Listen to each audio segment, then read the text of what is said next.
वो देवस्य धीमहि धियो यो नः प्रचोदयात्। सभी को प्रणाम।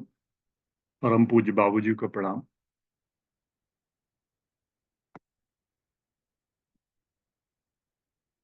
आज के जो क्लास का मेन टॉपिक है, सब्जेक्ट है गायत्री गीता। आइए हम क्लास के आगे बढ़ते हैं।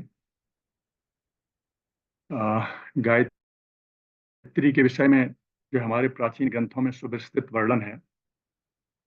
अनेक ग्रंथों में गायत्री के विवेचन, इतिहास, साधन एवं महत्व के संबंध में बहुत कुछ लिखा गया है। और परम पूज्य गुरुदेव अपनी जो गायत्री महाविज्ञान की भूमिका में द्वितीय भाग में लिखते हैं कि उन्होंने जो भी संकलन किया है गायत्री पुस्तकों का, गायत्री संबंधित जो भी चीजें उपलब्ध कराई हैं, उससे पहले उन्होंने करीब 2008 ग्रंथों का अध्ययन किया था। तो आप समझ सकते हो ऐसा तपस्वी जिसने जो है इतने ग्रंथों का अध्ययन किया और बहुत सारे आंदोलन चलाए, जन जागरण के आंदोलन चलाए, हिमालय पे कई बार विजिट किया, भ्रमण किया, जन जागरण की जो है एक पराकाष्ठा तक लेके गए। तो उसने, गुरुदेव ने जो है गायत्री को जन जन तक पहुंचाने का एक माध्यम बनाया। गुरुदेव अपने आप में एक माध्यम बन गए और ऐसा जागरण किया कि जो है आज पूरे विश्व में जो है गायत्री को एक बहुत ऊंचे स्तर पर माना जाता है।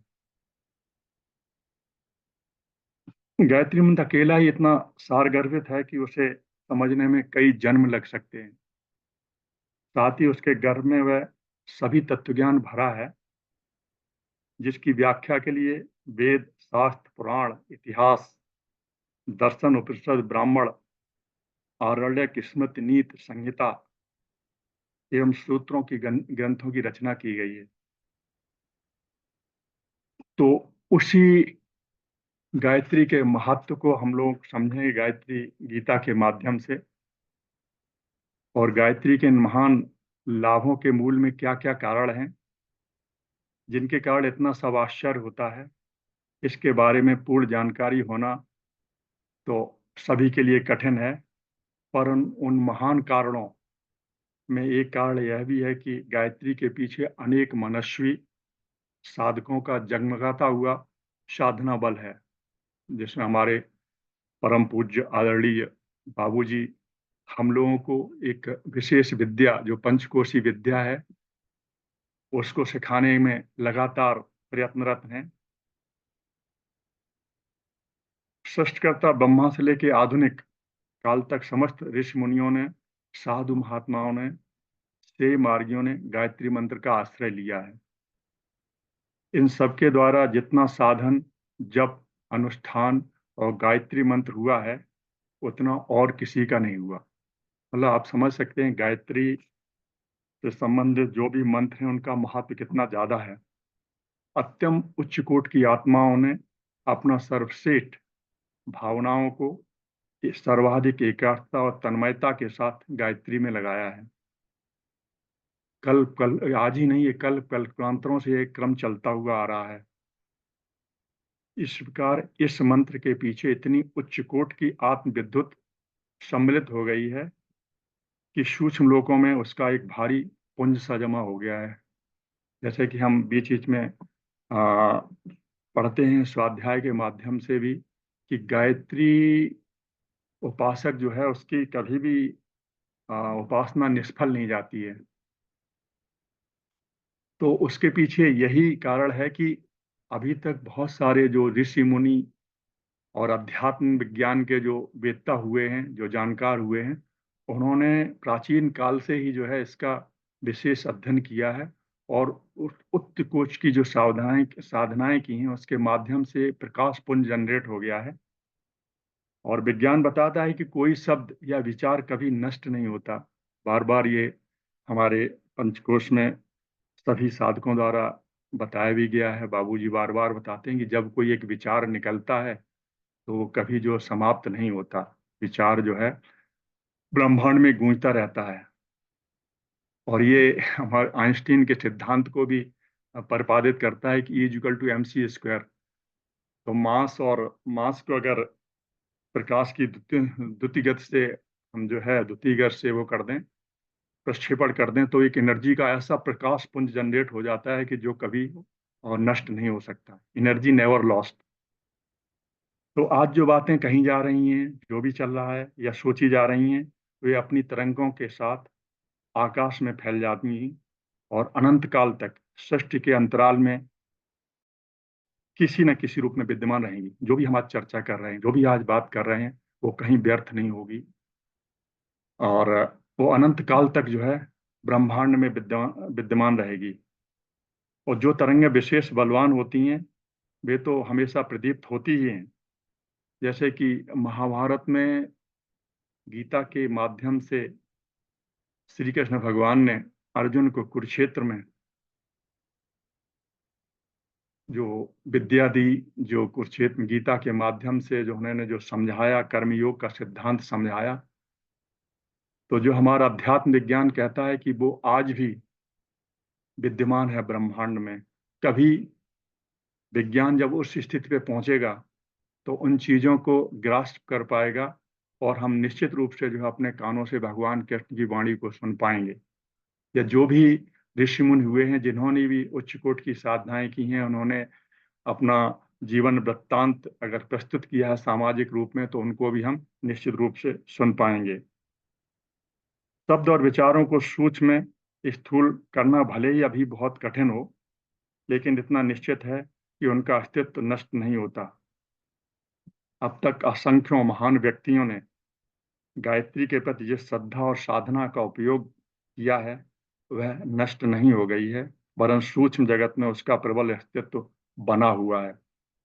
एक प्रकार के पदार्थों का एक स्थान पर सम्मिलन के सिद्धांत के अनुसार उन सभी साधकों की श्रद्धाएं, साधनाएं, भावनाएं, तपश्चर्याएं एक स्थान पर एकत्रित होकर एक प्रबल चैतन्यतायुक्त आध्यात्मिक विद्युत भंडार जमा हो गया है। अब हमारे ऊपर निर्भर करता है कि जो हम उसको कैसे उपयोग में लाएं। रास्ता एक ही है कि उस मार्ग पर चला जाए और उस विद्या का लाभ दिया जाए।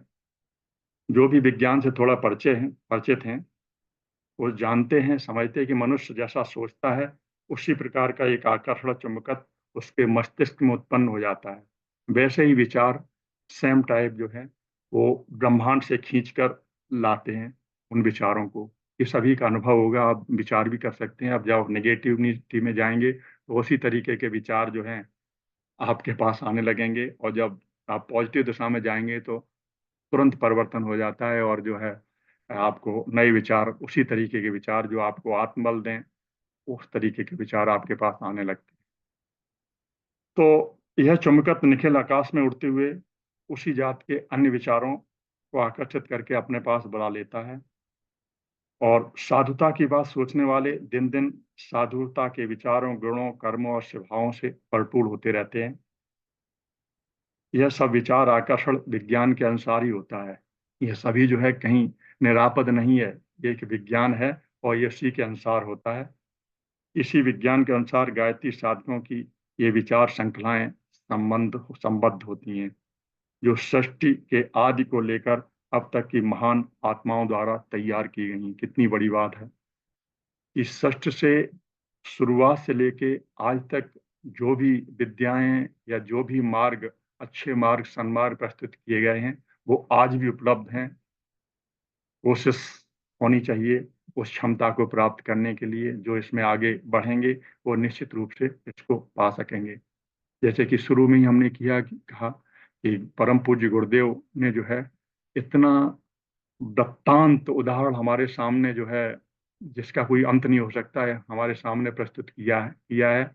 और जो क्षमताएं उन्होंने अपने अंदर विकसित की थी थोड़े से जीवन काल में, और उन क्षमताओं का अगर हम एक अंश भी, हम पॉइंट अंश भी अगर ले पाए, तो हम चाहेंगे कि अपने जीवन को धन्य कर पाएंगे। अब जैसे कि अभी श्रृंखलाएं किस तरीके की, जैसे कि एक स्वस्थ आदमी होता है और ऊंची सी दीवार है और उस पर चढ़ने की कोशिश करता है, हजारों लाखों व्यक्ति में शायद एक ही चढ़ पाएगा। लेकिन अगर एक सीढ़ी लगा दी जाए तो बहुत सारे लोग जो हैं उस सीढ़ी के माध्यम से उस दीवार की ऊंचाई को पा सकते हैं। तो इसी तरीके से ऋषि मुनियों ने और हमारे अध्यात्म वेत्ताओं ने, विज्ञान वेत्ताओं ने हमारे लिए एक श्रृंखला खड़ी कर दी, एक सीढ़ी खड़ी कर दी है। अब हम उस पे पग पग एक एक जो है डंडे पे जाके जो है उस दीवार की ऊंचाई को छू सकते हैं। वो कैसे होगा? वो साधना का मार्ग अपनाने से। जो साधना के मार्ग अपनाएगा वो निश्चित रूप से जो है उस लक्ष्य को पालेगा। हमारी कोशिश अब यही होनी, गायत्री के माध्यम से उस साधनाओं को फलीभूत करने के लिए हमारा, अगर हम उस सीढ़ी को अपनाएंगे, जैसे पंचकोश हमारा है, पंचकोश जागरण है। पंचकोश को अगर हम जागृत कर पाएंगे, पांचों कोशों को, एक एक परत को हटा पाएंगे, तो उस दीवार की ऊंचाई पे हम जरूर पहुंच जाएंगे। एक रास्ता बना दिया गया है और सुलभ रास्ता सभी के लिए, बच्चे हों बूढ़े हों सभी के लिए सुलभ रास्ता है, कठिनाई नहीं है। बस हमें साहस करना पड़ेगा उस रास्ते पर चलने के लिए। गायत्री साधना में जितना श्रम करना पड़ता है उसे अनेक गुनी सहायता पूर्व काल के महान साधक ऑलरेडी आपकी कर चुके हैं, और हम निश्चित रूप से उन लाभों से अनायास लाभान्वित हो सकते हैं, जिसके लिए किसी समय किन्हीं साधकों ने बहुत अधिक श्रम करना पड़ा उनको। परंतु सूक्ष्म जगत में ऐसे सूक्ष्म विधान निर्मित हो चुके हैं जिन पर आरूढ़ होते हुए ही हम द्रुत गति से दौड़ सकते हैं। मतलब ऐसे माध्यम बना दिए हैं, साधनाएं इस तरीके की बना दी हैं कि अगर हम निश्चय कर लें कि हमें ये पाना है, हम इस ब्रह्म स्थिति को पाने के लिए आगे बढ़ेंगे, तो निश्चित रूप से जो है उनको पाया जा सकता है। जैसे कि पानी की बूंद जो है समुद्र में जब पड़ती है तो समुद्र बन जाती है, और जब एक सोल्जर, सिपाही सेना में भर्ती होता है तो सेना का अंग बन जाता है। तो उसी तरीके से एक साधक जो गायत्री शक्ति पुंज के साथ आबद्ध हो जाता है, उसे उस शक्ति पुंज द्वारा लाभ उठाने का पूरा पूरा अवसर मिल जाता है। तो ये लाभ जो है, अवसर हमें बिल्कुल हाथ से जाने नहीं देना है।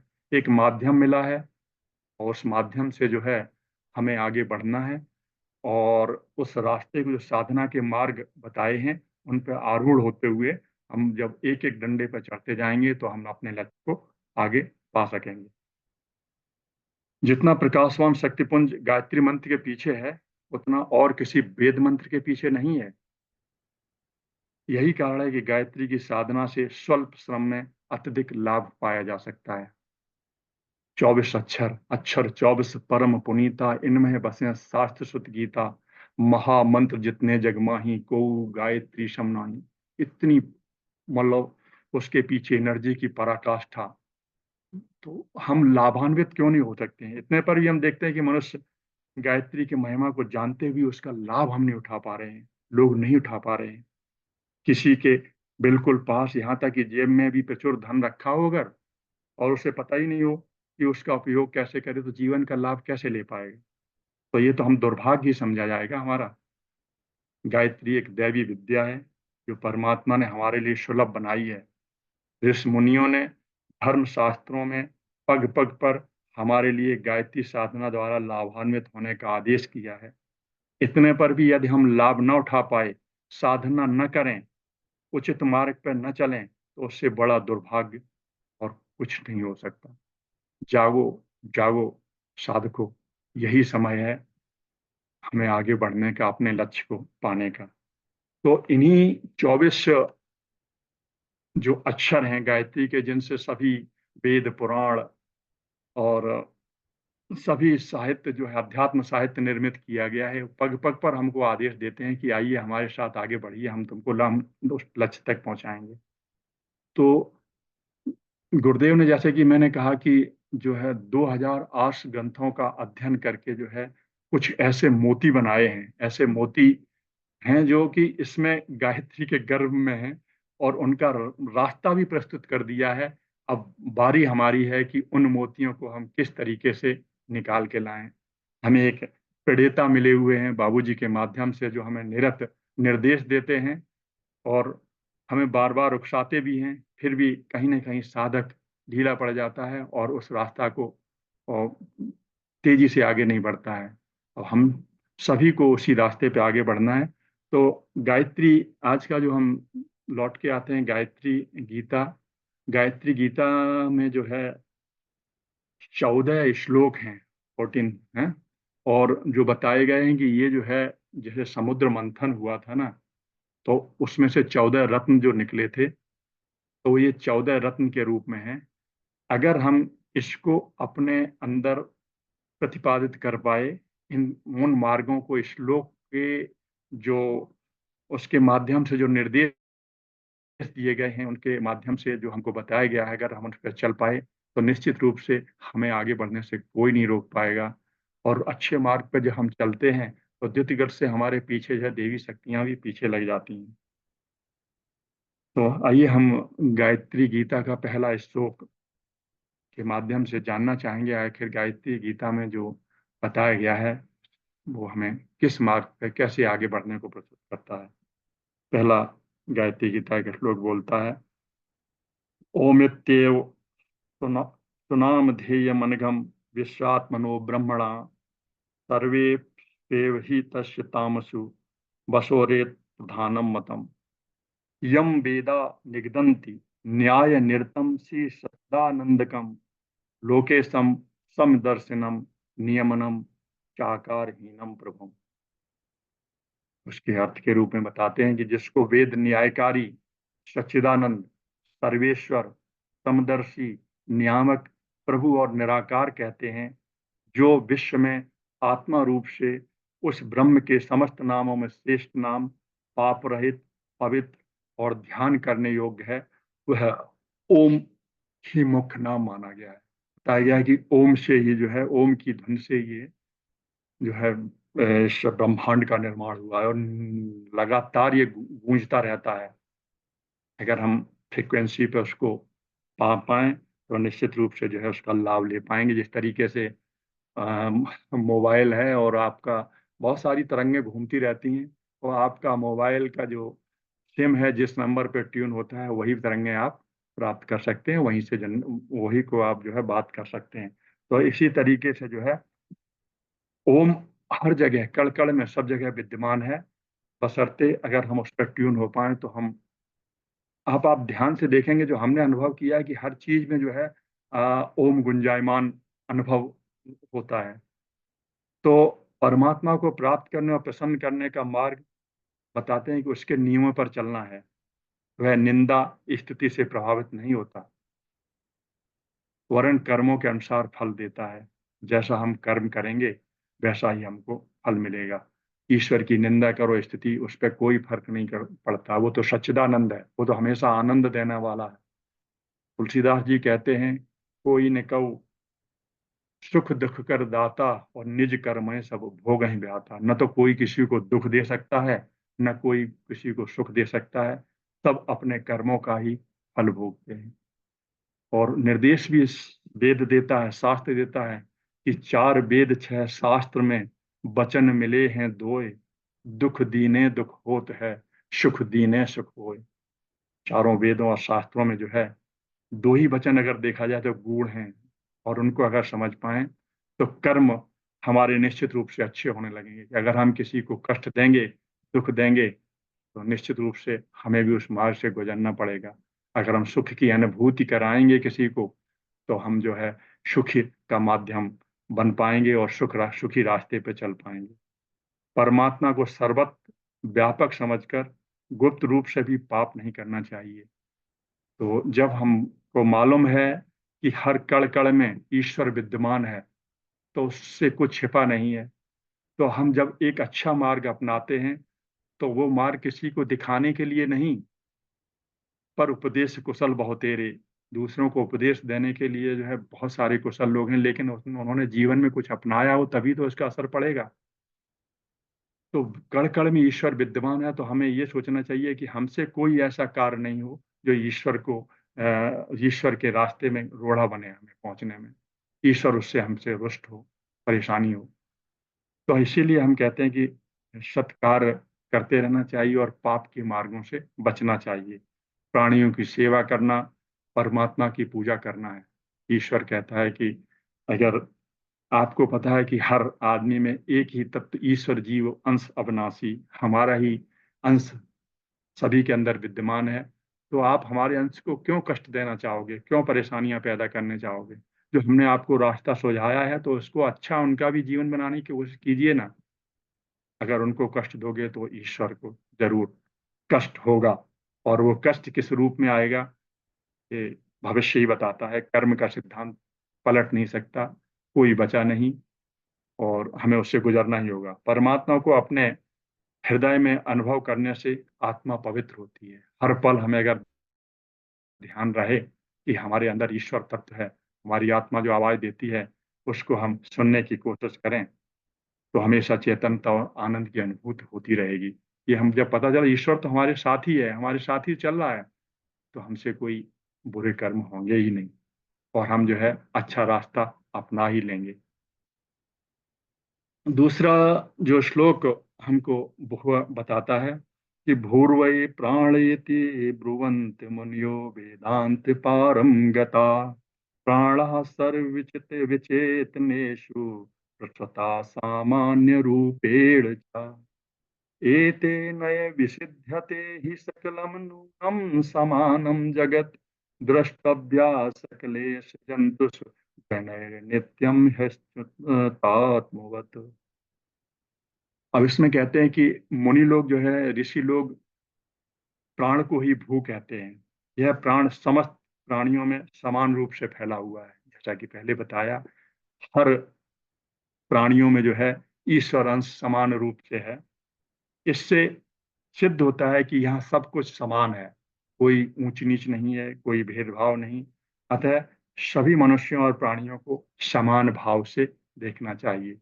आत्मवत सर्वभूतेषु, गुरुदेव जो कहते हैं कि सभी में जो है अपनी आत्मा का दर्शन करोगे तो आप जो है आपसे कोई गलत कार्य होगा नहीं, आप किसी को पीड़ा कष्ट नहीं पहुंचाओगे।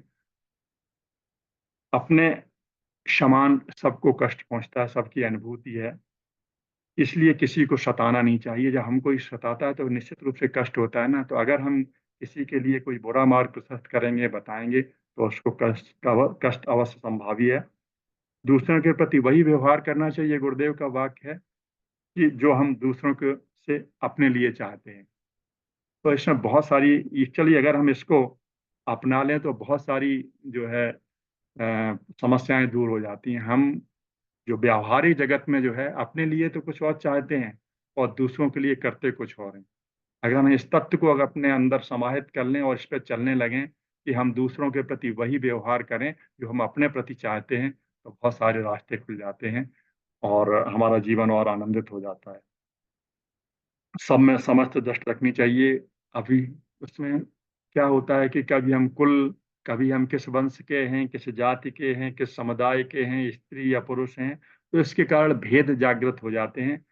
और अगर हम इस तत्व को अपने अंदर समाहित कर लेते हैं कि ये ईश्वरीय अंश है और ये ईश्वर का ही स्वरूप है, तो हमें किसी को न तो ऊंचा नीचा सोचना पड़ेगा, उच्चता नीचता या और कोई कारण नहीं बनेगा, और हमसे बुरे कर्म होंगे भी नहीं। ये शास्त्र कहता है, ये गुरु गीता का दूसरा श्लोक भी हमको यह बताता है।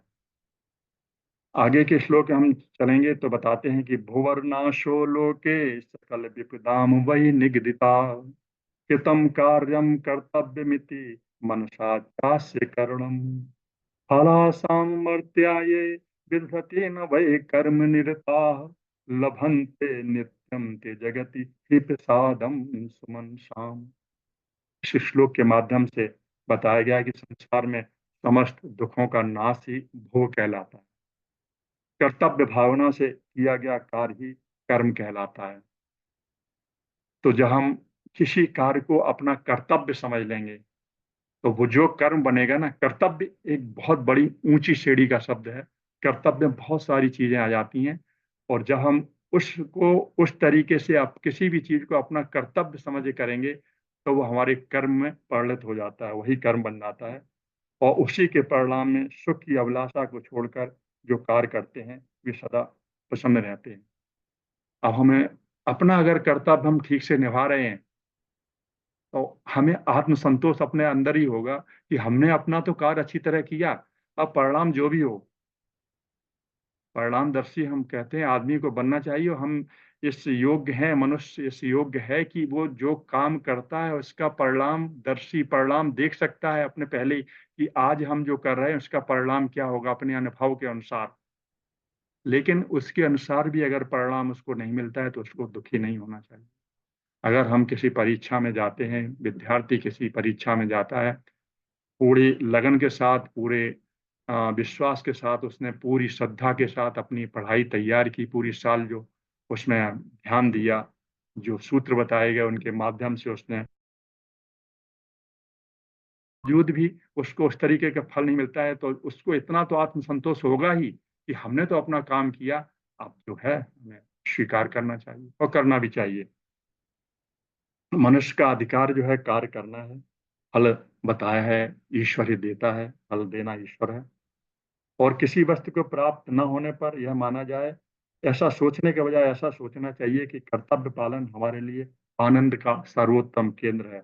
जो अपने कर्तव्य कर्म को लक्ष्य मान लेता है, वह कर्मयोगी हर घड़ी खुशी रहता, सुखी रहता है। तो कर्तव्य एक बहुत, जैसा मैंने बताया, उच्च कोटि की चीज है। कर्तव्य में बहुत सारी चीजें आ जाती हैं, और हम कर्तव्य को अगर सही से निभा पाए तो जीवन आनंदित हो जाता है। जो इच्छित फल को आशा के लिए लटका रहता है, और हम उसमें टहलावाद को सदा सत्कर्म करते रहना चाहिए। और अगर हम फल की इच्छा, हमको सीख से फल उसका नहीं मिला, और हमें, क्योंकि हमें जानकारी नहीं है कि इस तरीके की कि इसका जो है परिणाम क्या होगा, और हम उसी पे स्वार्थवश ये सोचते हैं कि अब जो हमें ये चीज मिल ही जानी चाहिए, और वहां से जो है एक विकट स्थिति उत्पन्न होती है, आदमी नेगेटिविटी में चला जाता है, ईश्वर पे कभी कभी कोई विश्वास भी खो देता है। कई ऐसे दृष्टांत हैं। ठीक है। तो उसमें जो है हमें कभी निराश नहीं होना है, अपना कर्तव्य करते हुए जीवन पथ पर जो भी मिले उसको स्वीकार करो, यही आनंद का स्वरूप है। आइए आगे क्रम में, त्वरेशो वै शब्दो निगदति मनः स्थैर्य करणम तथा सौख्यम स्वास्थ्यम चोपदशति चित्तस्य चलतः निमग्नत्वं सत्यव्रत सरसि धाम शांति होता भुवि लभते संयमरतः। श्वः, प्रश्न श्वः शब्द की विवेचना की गई है, और माध्यम से कहा गया, श्लोक के माध्यम से यह मन को स्थिरता का निर्देश देता है।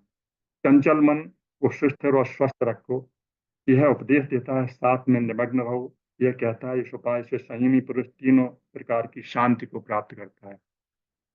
एक्चुअली मन ही बहुत सारी चीजों का, जो कष्टों का कारण बनता है। हमें ये अपने अंदर गांठ बांध के रख लेनी चाहिए, और पूरा दृढ़ विश्वास के साथ में कि जो है म- हम मन के द्वारा संचालित, हम मतलब समझ सकते हैं हम क्या कहना चाहते हैं। हम मन के द्वारा संचालित नहीं होंगे, हमारे द्वारा मन संचालित होगा। मन कौन सी चीज है, हमारे द्वारा ही संचालित होता। लेकिन होता क्या है जीवन में कि मन जो है खींच के ले जाता है, कभी इंद्रियों के माध्यम से, किसी दूसरे कारणों से, और वो बहुत बड़े कष्ट का कारण बन जाता है। तो लगाम लगानी है हमें मन पे, अच्छे कार्यों के प्रति मन को हमें प्रेषित करना है, और अच्छे उसका लाभ लेना है। अनिश्चित परिस्थिति प्राप्त होने पर पाए मनुष्य शोक, दुख, क्रोध, द्वेष, दीनता, निराशा, चिंता, भय, बेचैनी आदि से परेशान हो जाते हैं, और अपना मानसिक संतुलन तक खो देते हैं। और अनुकूल परिस्थिति प्राप्त होने पर, जब अनुकूल परिस्थिति होती है, तो अहंकार, मद, उद्दंडता, खुशी में फूलकर अस्वाभाविक आचरण करने लगते हैं। प्रभुता पाए काहे मद नाही, जब प्रभुता किसी को मिलती है ना, तो अपने आप में भी जो है मदमस्त हो जाता है। तो इससे हमें बचना पड़ेगा। ये गायत्री श्लोक हमें सख्त निर्देश देता है कि हम इन चीजों से बचें। शेखी आदि में ग्रस्त होते जाते हैं। ये दोनों ही परिस्थितियां एक प्रकार नशा है, और ये ज्वर के समान है। ये विवेक को अंधा कर देते हैं।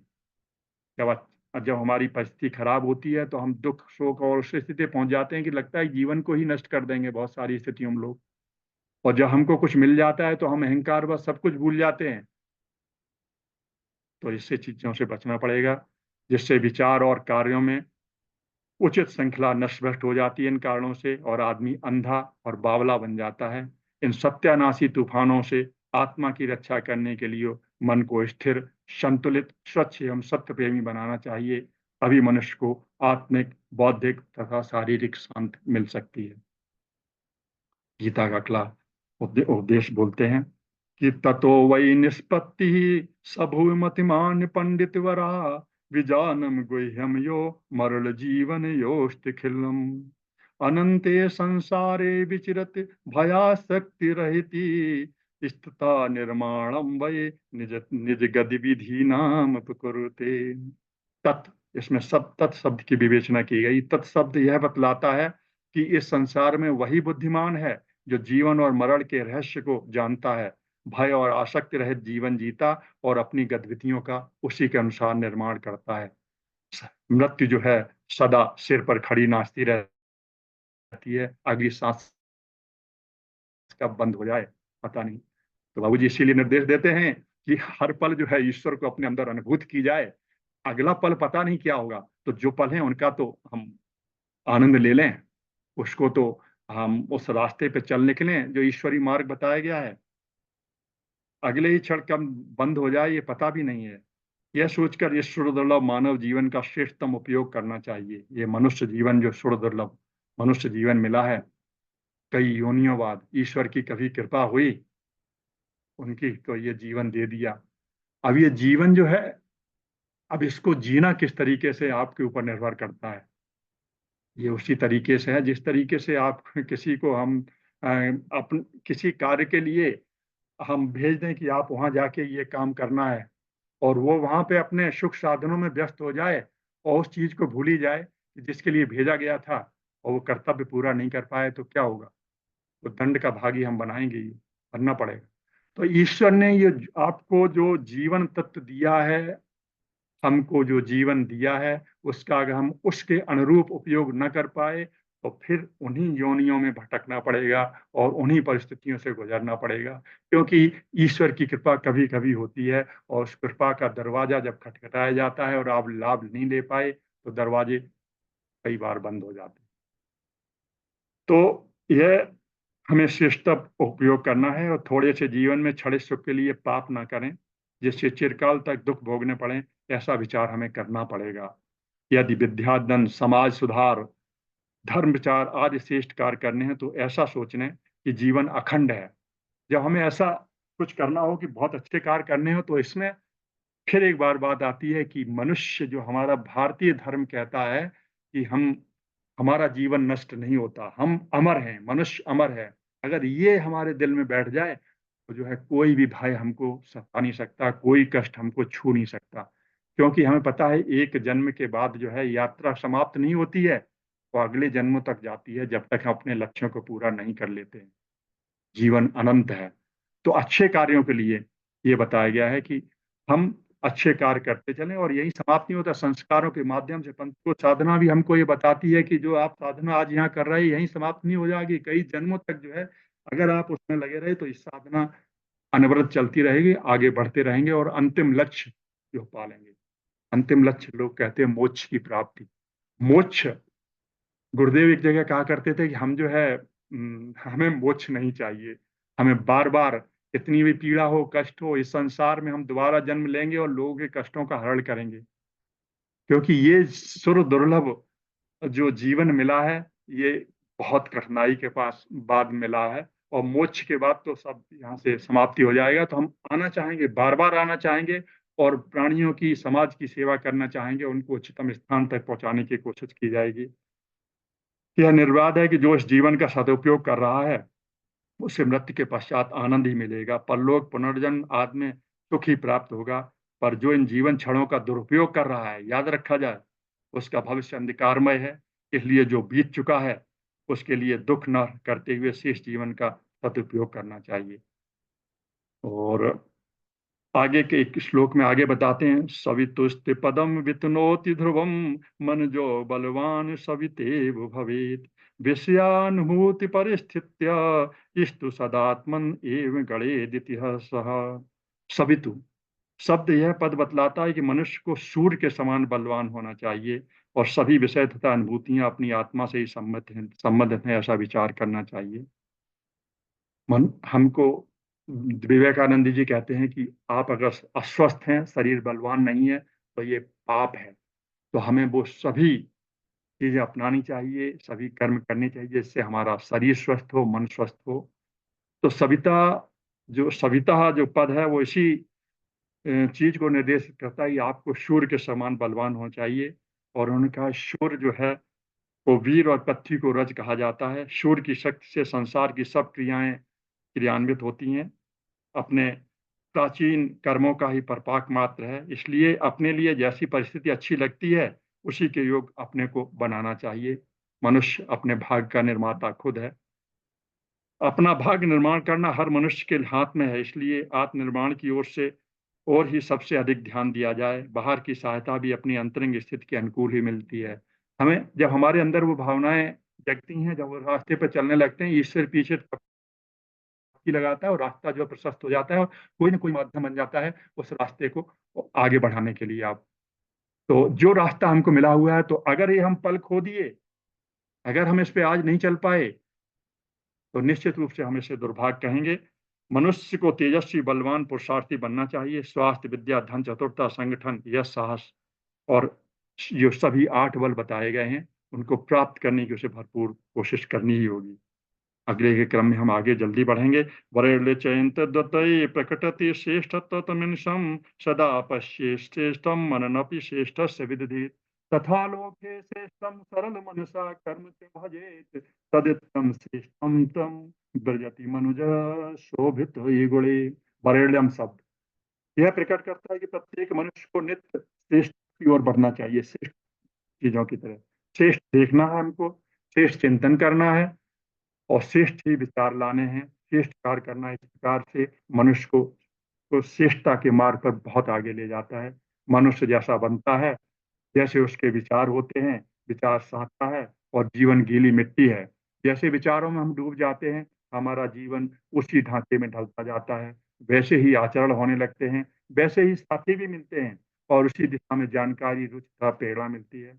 इसलिए यदि अपने को श्रेष्ठ बनाना है, तो सदा श्रेष्ठ मनुष्यों के संपर्क में रहें, श्रेष्ठ पुस्तकें पढ़ें, श्रेष्ठ बातें सोचें, श्रेष्ठ घटनाएं देखें और श्रेष्ठ कार्य करें। दूसरों में जो श्रेष्ठताएं हों उनकी कदर करो और उन्हें अपनाएं। श्रेष्ठता में श्रद्धा रखना, ये सब बातें उन लोगों के लिए बहुत आवश्यक हैं जो सन्मार्ग पर चलना चाहते हैं, श्रेष्ठ मार्ग पर आगे बढ़ना चाहते हैं। हमने मीना दीदी से जो है, मीना दीदी ने हमको समय दिया था, हम उसके अनुसार ही आगे बढ़े हैं। अब हम अपनी जो वाणी को यहाँ विराम देना चाहेंगे और आगे चाहेंगे कि उसको बढ़ाया जाए क्लास को। धन्यवाद, सभी को प्रणाम।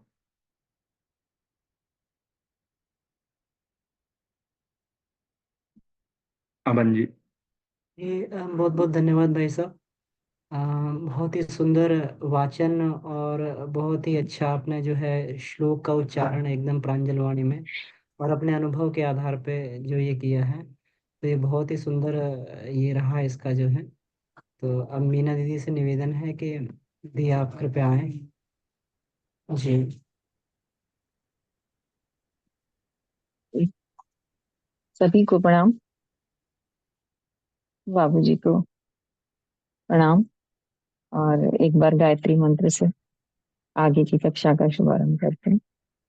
ओम भूर्भुवः स्वाहा तत्सवितुर्वरेण्यं भर्गो देवस्य धीमहि धियो यो नः प्रचोदयात्।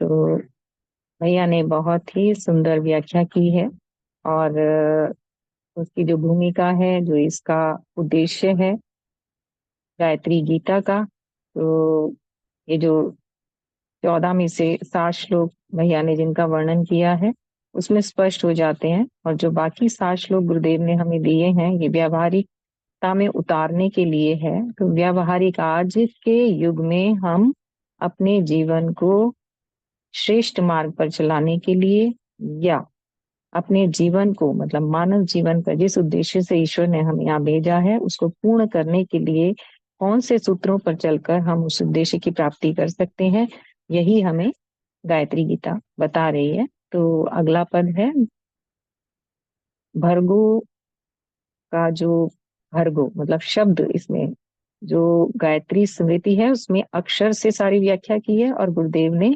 इसमें शब्दों के माध्यम से। तो जो गायत्री मंत्र का भर्गो भर्गो शब्द है उसका जो श्लोक गुरुदेव ने दिया है, भर्गो व्याहरते पदम हि नितराम लोकः सुलोको भवेत् पापे पाप विनाशने कविरतं दत्तावधानो वसेत् दृष्ट्वा दुष्कृति दुर्विपाक निचयं तेभ्यो जुगेप् सिद्धि च तनाशाय विधीयतां च सततं संघर्ष में सह।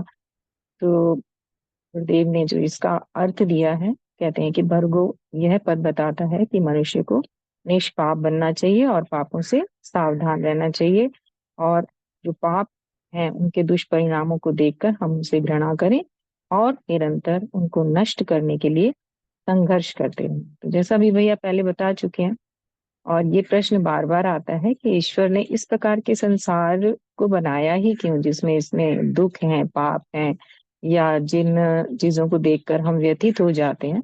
तो उसका कारण एक जो दो तरह की सुर और असुरों से बनाया है, इसका निर्माण किया है ताकि हम उनसे सीखते रहें, उनके जिस तरह का उनकी स्थिति इस संसार में रहती है उनको देखकर प्रेरणा लेते रहें कि हमें पाप कर्मों से स्वयं को बचाना है, और उन्हीं कार्यों को करें जो हमें श्रेष्ठता के मार्ग पर आगे बढ़ा रहे हैं, या जिस उद्देश्य से ये जीवन हमने पाया है। और इस जीवन के उद्देश्य को भी हम समझेंगे कि भैया ने स्पष्टीकरण दे दिया है। अब इसके आगे क्या है कि पहले तो हमें ये जो अ, हम अपने आसपास देखते हैं, मतलब हमें देखना है संसार में भी कि जो जेल खाने हैं, अस्पताल हैं, मतलब जो दुखों में पीड़ित लोग हैं, हम उनके जीवन को एक वॉच रखें उनके ऊपर कि ये दुख का कारण इनके लिए क्या बना, ये दुखों में क्यों पहुंचे, और इस प्रकार अपने जीवन पर एक हमेशा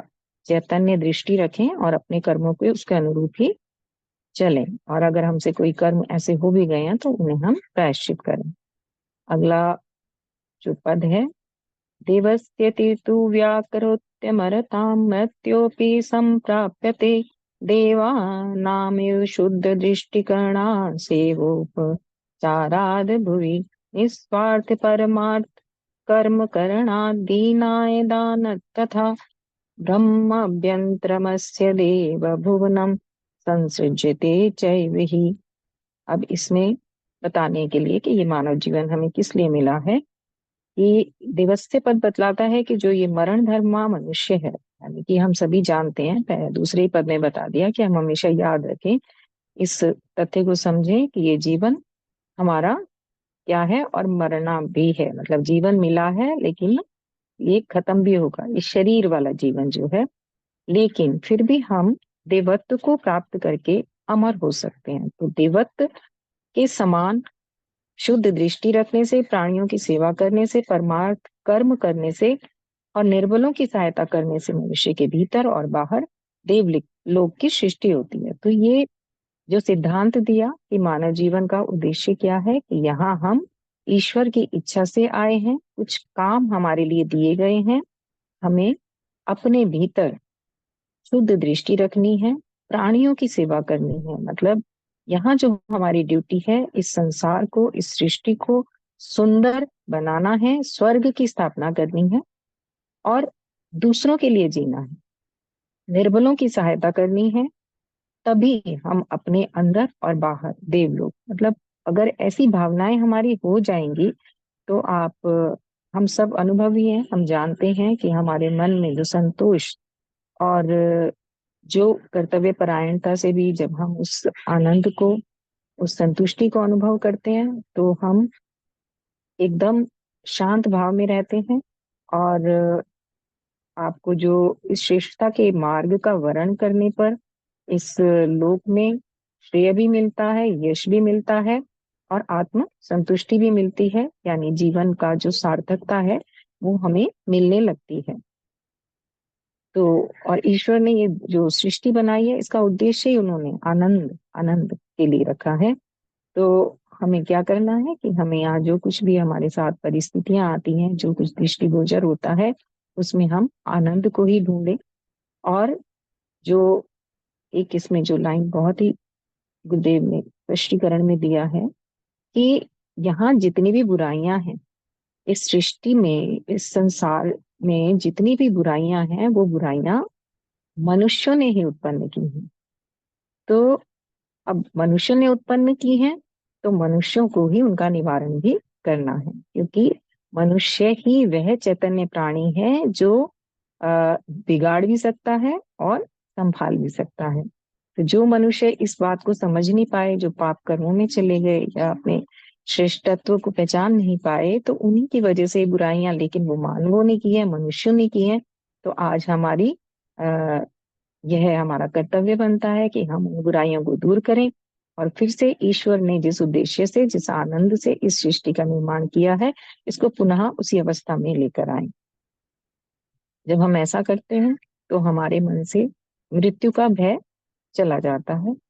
तो मेन इसमें सूत्र में दिया है कि प्रेम और आत्मीयता की दृष्टि, क्योंकि जब हमें प्रेम होता है तो प्रेम में ही हम सब कुछ करने के लिए तैयार हो जाते हैं। जिससे हम प्रेम करते हैं, हमारा उद्देश्य उसी को सुख पहुंचाना, उसी के विचार भावनाओं से काम करना, और हम ईश्वर से प्रेम करें।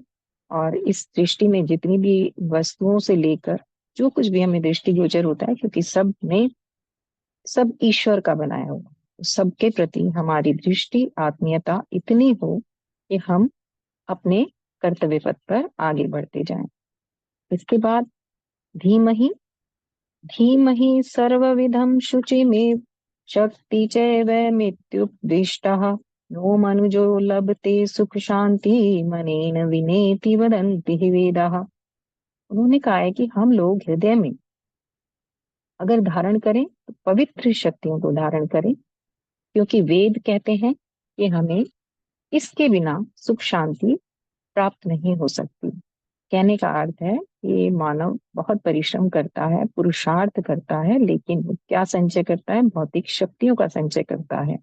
लेकिन उन्होंने कहा है कि हमें उन शक्तियों को धारण करना चाहिए। अच्छा, भौतिक शक्तियों को हमने प्राप्त कर लिया, लेकिन जब हम बाद में देखते हैं, लेकिन वो भौतिक शक्तियां तो कभी ना कभी समाप्त हो जाएंगी।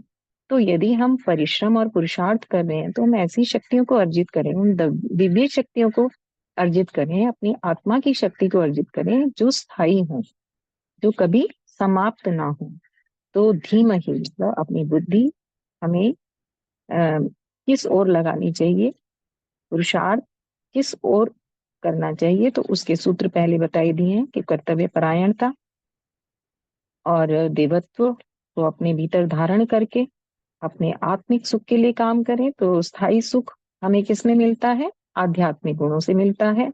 हम उन दिव्य शक्तियों को, दैवी संपदाओं को प्राप्त करने की कोशिश करें। तो उसके लिए जो हमारे अध्यात्म में, जो हमारे शास्त्रों में, जो हमारे गुरुओं ने, जो हमारे ऋषि मुनियों ने हमें मार्ग दिया, जो साधना पद्धतियां हमें दी, हम उनको अपनाएं और उस मार्ग पर आगे बढ़ें, जिससे हमारे अंदर आत्मसंतोष भी आएगा, हमारा विवेक जागृत होगा, निर्भयता आएगी।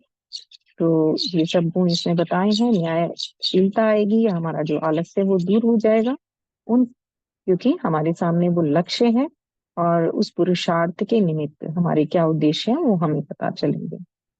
इसके बाद धियोपद है। मैं क्योंकि थोड़ा सा समय कम है तो मैं जल्दी से उसको अर्थ को पढ़ रही हूँ। तो धियोपद बतलाता है कि बुद्धिमान को चाहिए कि वेद शास्त्रों को बुद्धि से मत कर मक्खन के समान उत्कृष्ट तत्वों को जाने, क्योंकि शुद्ध बुद्धि से ही सत्य को जाना जाता है। तो इसमें गुरुदेव ने कहा है, बार बार आता है, हमारे आचार्य श्री ने इस युग के अनुरूप ये साधनाएं हमें दी हैं। ये 14 सूत्र दे दिए हैं जिसे हम व्यावहारिकता में उतार सकते हैं और अपने जीवन में अपनाकर हम उस परम स्थिति तक पहुंच सकते हैं जिस उद्देश्य से मानव जीवन हमें मिला है। तो उन्होंने कहा है कि जब हम शास्त्रों को भी पढ़ते हैं तो कई बार हमारी टकराव, हमारी मनस्थिति में हमें उसमें टकराव की स्थिति भी आ सकती है कि कोई शास्त्र कुछ कह रहा है, कोई शास्त्र कुछ कह रहा है। तो यहाँ हमें अपनी विवेक बुद्धि को जागृत करना पड़ेगा। हमें समझना पड़ेगा कि वो शास्त्र उस देश काल समय पात्र और परिस्थिति के अनुरूप था। तो लेकिन जो आज की आवश्यकता है उसके अनुसार हम अपनी विवेक बुद्धि को जागृत करें और फिर हम उसमें अपने कर्मों को लगाएं। तो उचित अनुचित का जो निर्णय है वो तर्क और विवेक न्याय के आधार पर आज की परिस्थितियों को देखकर हम निकालें। इसके बाद योनः जो पद है इसका तात्पर्य कि जो हमारी शक्ति और साधन है वो चाहे न्यून हो अथवा अधिक हो, उनके न्यून से न्यून भाग को ही अपनी आवश्यकता के लिए प्रयोग में लाएं और शेष को निस्वार्थ भाव से अशक्त व्यक्तियों को बांट दें। सबसे इम्पोर्टेंट यह सूत्र है। यदि हमने इसको आत्मसात कर लिया तो हम बहुत शीघ्रता से उस दिशा में आगे बढ़ेंगे जिसके लिए हमारे ऋषि मुनियों ने या हमारे मानव जीवन को सफल बनाने के लिए ये सूत्र हमें बतला रहा है कि यहाँ इतनी बड़ी सृष्टि में ईश्वर ने सभी के लिए ये साधन वैभव निर्मित किया है। लेकिन हमें क्या करना है कि चाहे हमारे पास शक्तियां हैं या साधन हैं, अपने व्यक्तिगत स्वार्थ के लिए उनका इस्तेमाल हम नहीं करें। मतलब कम से कम यदि हमने प्राप्त भी कर लिए, हमारे पास धन बहुत अधिक है, हमारे पास साधन बहुत अधिक है और हमने मान लीजिए कि साधना करके कुछ शक्तियां भी प्राप्त कर ली, तो हम उन्हें अपने यूज के लिए कम से कम इस्तेमाल करें और उसका उपयोग हमें कहाँ करना है? निर्बलों की सहायता करने के लिए इस संसार में, इस सृष्टि में निस्वार्थ भाव से जो अशक्त हैं, जिन्हें उसकी आवश्यकता है, उनको देते रहें। बार बार एक प्रश्न सभी के मन में उठता है, जो रामकृष्ण जी के लिए कहा जाता था कि उनको कैंसर हो गया तो वो खुद को ठीक क्यों नहीं कर पाए। तो ये इस पद से हम इसका स्पष्टीकरण ले सकते हैं कि जो वास्तव में संत हैं, वास्तव में ब्राह्मण हैं, जैसे हमारे गुरुदेव हैं, अब हम प्रत्यक्ष रूप से बाबूजी को भी देख रहे हैं, तो ये उन्होंने अपनी सारी प्रतिभाएं, अपनी सारी शक्तियां, अपने सारे साधन हम सब के लिए, इस संसार के लिए उनको लगा रहे हैं, वो ज्यादा से ज्यादा, और उन्होंने लगाया और अपने लिए उसका कम से कम इस्तेमाल किया। तो ये जिस दिन हमारे व्यवहार में उतर गया, जिस दिन हम इसके हिसाब से जीना शुरू कर देंगे, तो हम भी शीघ्रता से आगे श्रेष्ठता की ओर बढ़ते जाएंगे। तो प्रचोदयात पद आ जाता है आगे। इसमें गुरुदेव कह रहे हैं कि मनुष्य अपने आप को और दूसरों को सत्य मार्ग पर चलने के लिए प्रेरणा दे और इसके लिए इस प्रकार किए हुए सब कामों को विद्वान लोग धर्म कहते हैं। यानी अगर आप हमें धार्मिकता को समझना है या ये जानना है कि हमारा धर्म क्या है, तो हमें समझना होगा कि हमें सत्य को प्राप्त करना है, उस तत्व ज्ञान को समझना है। उसको समझने के बाद फिर हमारा कार्य होना चाहिए कि हम उस पर चलने की प्रेरणा सबको दें। जो दान हम करते हैं वस्तुओं से, अन्न से या किसी और रूप में, वो उनकी आवश्यकता को थोड़े समय के लिए ही पूरा कर पाएगा, लेकिन असली जो सहयोग है, जो हमारा मतलब देने के लिए अगर हम माने, तो प्रेरणा है, वही संसार की सबसे बड़ी शक्ति है। और जितनी साधनों के रूप में जितनी सामग्री है, उसको देने से कोई लाभ नहीं है, वो कितनी भी बड़ी क्यों ना हो, वो बेकार चली जाएगी। क्योंकि अभी जैसा हमने पहले सूत्र में भी पढ़ा कि ये सब भौतिक संपदाएं एक समय के बाद नष्ट हो जाती हैं, लेकिन यदि हमने प्रेरणा देकर किसी को इस मार्ग पर आगे बढ़ा दिया, तो उसको अपने जीवन को जीने की कला आ जाएगी और इस दिशा में प्रेरित कर दिया, तो उसे फिर किसी प्रकार की ये साधनों वाली, जो भौतिकता वाली चीजें हैं, इनकी आवश्यकता रहेगी ही नहीं। वो भी इस मार्ग पर आगे बढ़ जाएंगे। जो गायत्री गीता है, इसका जो लास्ट में गुरुदेव हमें अर्थ बता रहे हैं, ये 14 सूत्रों में उन्होंने इसे 14 समुद्र मंथन से निकले हुए रत्नों के समान बताया है। अगर इन 14 सूत्रों को हम अपने जीवन में उतार लें, तो कह रहे हैं कि जो मनुष्य इस गायत्री गीता को भली प्रकार जान लेता है, वह सब प्रकार के दुखों से छूट कर सदा आनंद मग्न रहता है। तो कहने का अर्थ है, इस धरती पर हम आए हैं आनंद में जीने के लिए, हल्की फुल्की जिंदगी और हंसती मुस्कुराती जिंदगी जीने के लिए। तो उसके लिए हमें जो सूत्र गुरुदेव ने दिए, इन्हें हमें अपने आचरण में उतारना होगा। हमारे चरित्र चिंतन व्यवहार में, हमारी कथनी और करनी में जब ये सूत्र एक समान लागू हो जाएंगे, यानी हम जो कह रहे हैं, जो सोच रहे हैं, वही कर रहे हैं, तो हम इस जीवन की, इस मानवीय जीवन का जो उद्देश्य है उसको प्राप्त करने में अवश्य ही सफल होंगे। तो एक इसका थोड़ा सा प्रैक्टिकल मैं चाहूंगी कि हम सब करें, क्योंकि बाबूजी बार बार कहते हैं कि हर चीज को अगर हम थोड़ा सा प्रैक्टिकली करेंगे तो वो हमें जल्दी से समझ आएगी। तो ये 14 सूत्र, इनकी बहुत ही विस्तृत और सारगर्भित व्याख्या बाबूजी पहले कर चुके हैं। तो यदि हम मंत्रों का उच्चारण देखना चाहते हैं, उनके एक एक अर्थ को, एक एक शब्द के अर्थ को संधि विच्छेद करके जानना चाहते हैं, तो हम बाबूजी की कक्षाओं का को देख सकते हैं और उनसे समझ सकते हैं। तो भैया ने बहुत कुछ बता दिया है, थोड़ा सा प्रैक्टिकल कर सकते हैं हम। तो हम सभी सुखासन में बैठ जाएं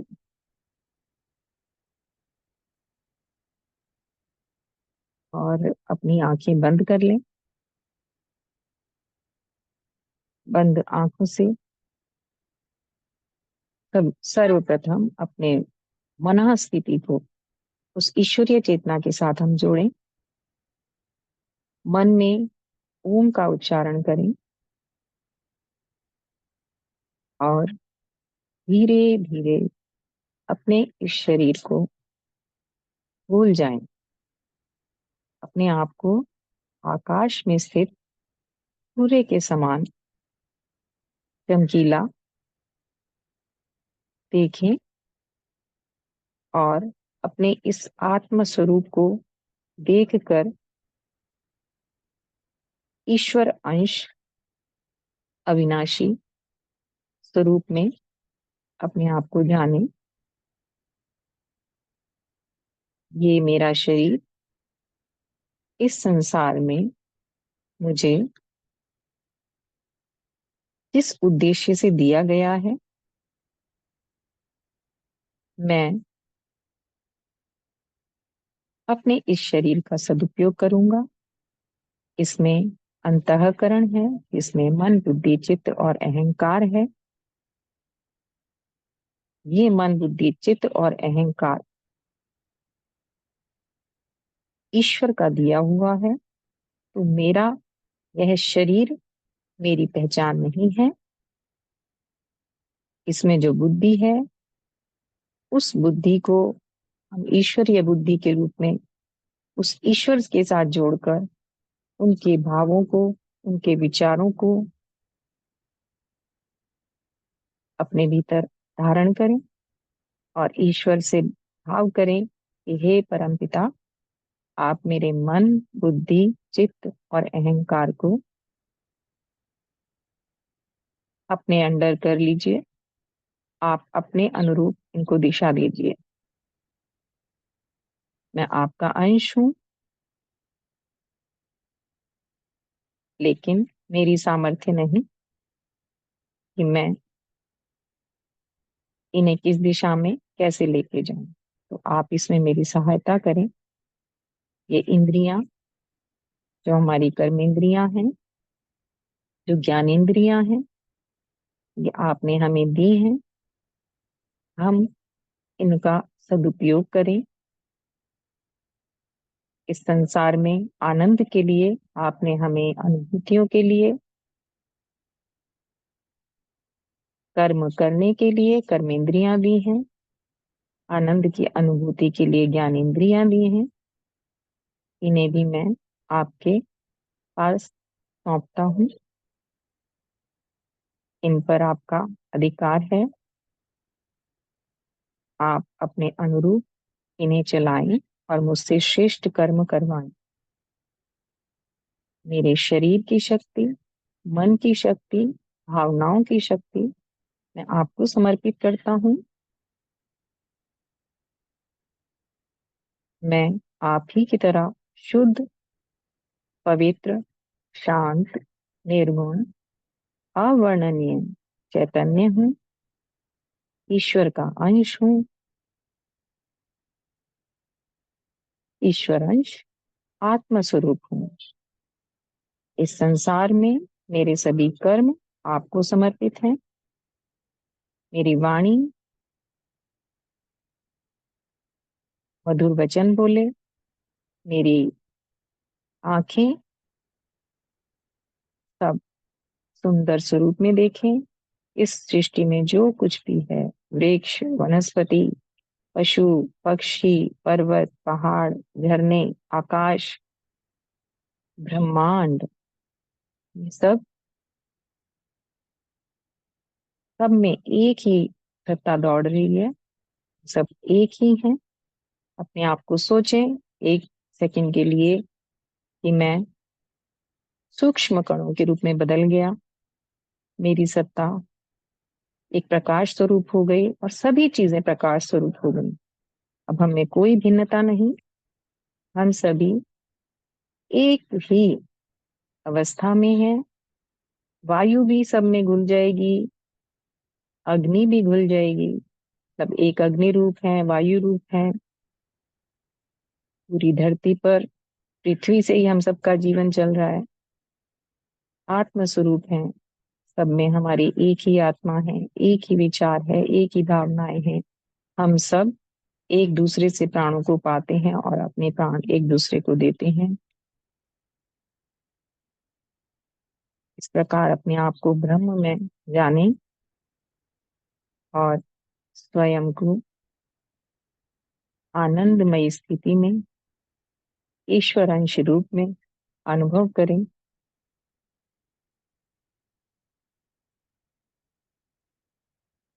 अब मन ही मन एक बार ओम बोलें। अपनी पूरी चैतन्यता को अपने आत्मिक स्वरूप पर केंद्रित करें। सांस भरते हुए धीरे धीरे ओम।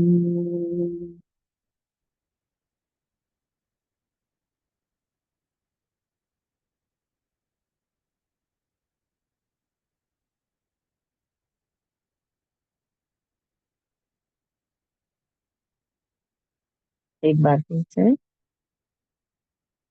ओम।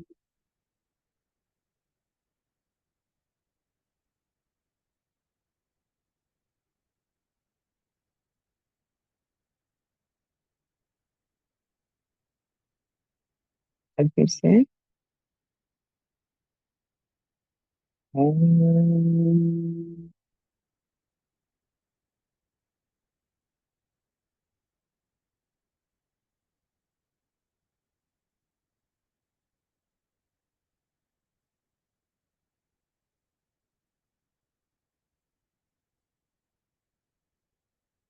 इस गुंजन को अपने शरीर के हर रोम रोम में अनुभव करें। अपनी शांत अवस्था को, इस आनंद को अपने भीतर संचित करें।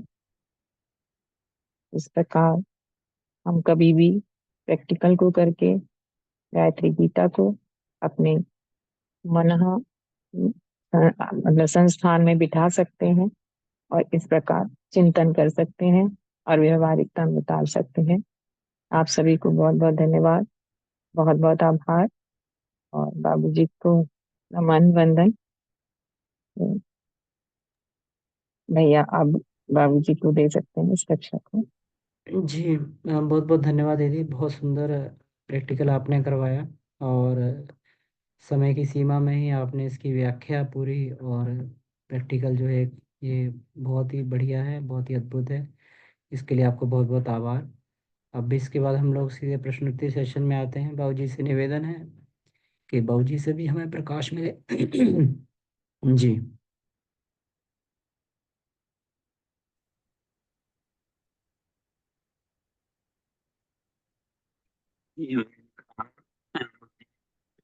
सबको प्रणाम, मीना दी को प्रणाम। बहुत सुंदर। तो हम लोग सीधे चाहेंगे कि गायत्री गीता से जुड़े प्रश्नोत्तरी में प्रवेश करें, या जो भी इस विषय प्रश्न बनता हो। एक एक हैंडरेट को खोलते जाइए और देखें संभाषण शुरू हो। जी संशय सुरेंद्र जी। निवारण जरूरी है मन जी। जी जी बाबूजी जी। जी प्रणाम बाबूजी। जी प्रणाम सुरेंद्र जी। ठीक। जी बाबूजी, अध्यात्म इतना ही सरल था और उसको व्यवहार जगत में अपनाना ही था, तो इतनी कठिन साधना पद्धति विभिन्न शास्त्रों में और पुराणों में क्यों बताई गई है? अक्खड़ दिमाग वाले को अक्खड़ तरीके से रगड़ा जाता है। जो बुद्धिजीवी हो जाते हैं तो उनको बुद्धिजीवी के ढंग से ही समझाना होता है। और युग बदलते जाता है, वैज्ञानिक मनोभूमि हो जाती है और शास्त्रों की भाषा वो रह जाती है जो आउटडेटेड हो जाती है। तो हर युग के अनुसार वेद का समसामयिक विस्तार करना होता है। तो उस विस्तार क्रम में उन जटिल को अब सरल बनाने की जरूरत है साइंटिफिक वे में।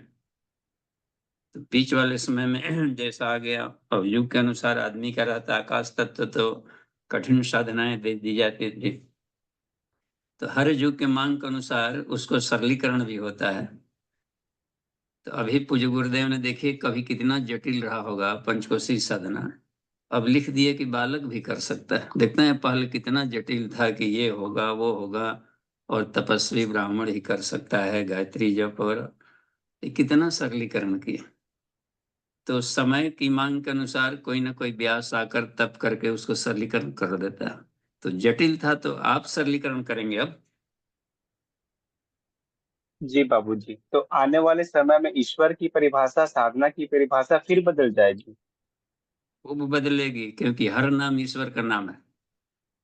तो ईश्वर तो अस्थिर रहेगा, साधना पद्धतियां बदलते जाती। जी बाबूजी, इसका मतलब योग गुरु हो या फिर विभिन्न प्रकार के जो महापुरुष हैं वो आते रहेंगे संसार में? हाँ, तभी अपनी संस्कृति सनातन बनी हुई है। वो हर घाट पर नहा करके ताजा हो जाती है, कहीं ऑर्थोडॉक्स नहीं है इसमें। सुधरने का हिम्मत रखती है, लचीला दृष्टिकोण है। जो भी घाट आया नहा कर उसके रंग में रंग गई। इसलिए विश्व की सारी भाषाएं अपनी भाषाएं हैं, विश्व के सारे कल्चर्स अपने कल्चर्स हैं। वसुधैव कुटुंबकम है, तो लोगों की मनोभूमि के अनुसार। इसलिए कृष्ण ने कहा कि अपने धर्म में जीना मरना बेहतर है, यानी हर कोई अपने स्वभाव में रहते हुए ईश्वर तत्व को पावे, तो उनको सहूलियत होगी। तो जी इसीलिए बहुत 108 उपनिषद हो गए। पतंजल ने भी 4 पाद बनाना पड़ा उनको भी। एक स्टेप तो नहीं चलता है ना, फिर तो अध्यात्म मर जाएगा। जी जी बाबूजी, धन्यवाद। सरलीकरण है, 33 कोटि देवता, कितना सरलीकरण है। किसी न किसी से तो खांचा बैठ ही जाएगा, तो पार। देखते हैं कितना सरलीकरण है। जो संस्कृतियां अक्खड़ होती है वो कालांतर में टूट जाती है, ध्वस्त हो जाती है, समाप्त हो जाती है। भारतीय संस्कृति अक्षुण्ण बनी रहती है, इसीलिए कि वो हर घाट पर स्नान करके नया रूप ले लेती है। केवल उसके चरित्र चिंतन व्यवहार ये शाश्वत रहता है। उत्कृष्ट चिंतन, प्रखर चरित्र, शालीन व्यवहार। पदार्थ जगत को आत्मा के नियंत्रण में रखना और आत्मा ईश्वर के अनुशासन में रह के काम करना, ये मूलभूत सिद्धांत कभी नहीं चेंज होते।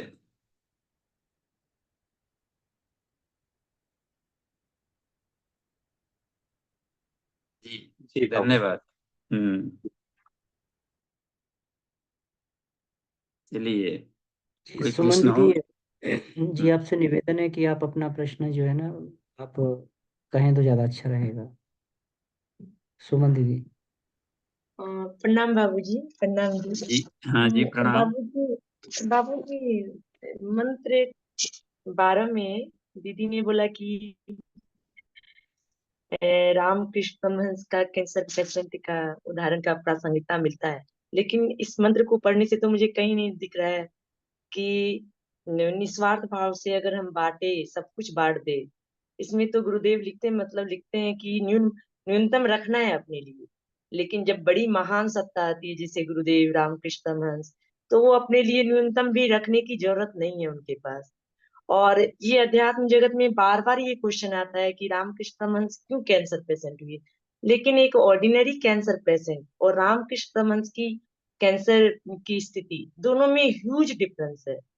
रामकृष्ण परमहंस का कैंसर पेशेंट बनना एक लीला मात्र था, क्योंकि अगर वो अपना शरीर जल्दी नहीं छोड़ते तो स्वामी विवेकानंद पूरे विश्व में इतनी बढ़िया से फलते फूलते नहीं।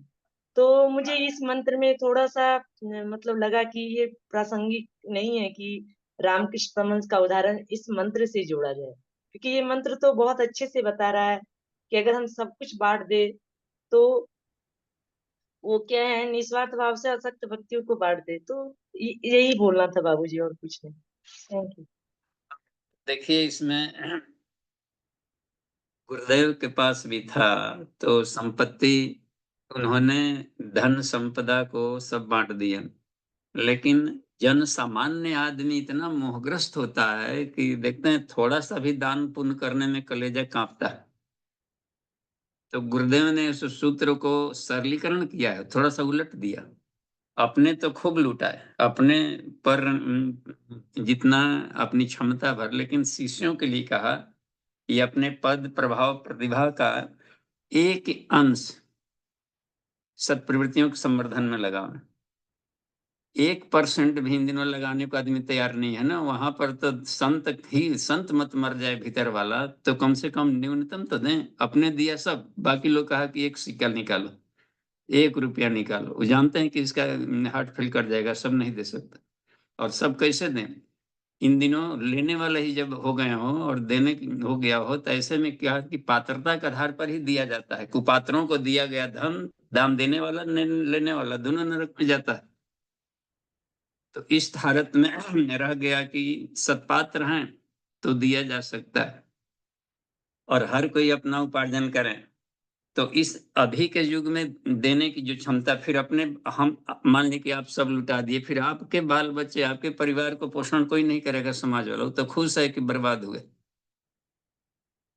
समय के साथ में अच्छा नहीं देंगे तो अपने भीतर निष्ठुरता आ रही है।